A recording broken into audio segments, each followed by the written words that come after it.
Dahan-dahan nga akong lumabas ng kwarto namin dahil tulog na tulog pa nga ang aking talilin.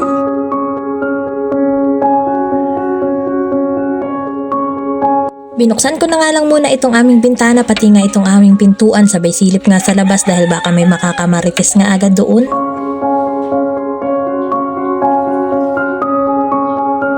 Dumiretso na nga agad ako dito sa aming lababo para nga makapagluto ng almusal ng aking talilin.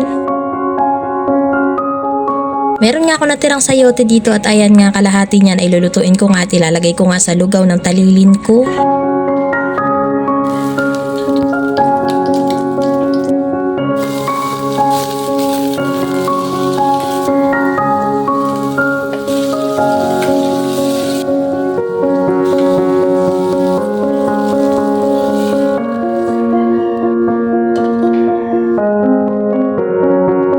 At habang niluluto ko nga yung lugaw ng talilin ko ay nagwalis nga muna ako, total tulog pa naman siya.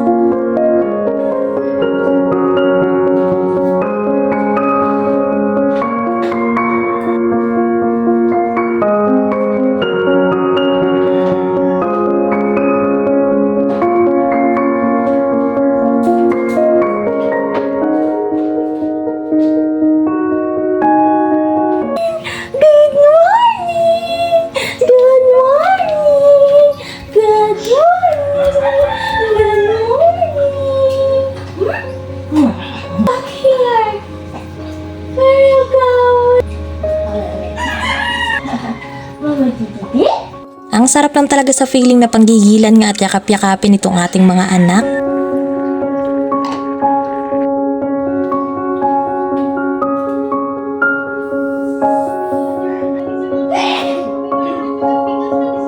Hindi pa nga ako satisfied sa texture ng lugaw ng aking talilin kaya naglampaso nga muna ako.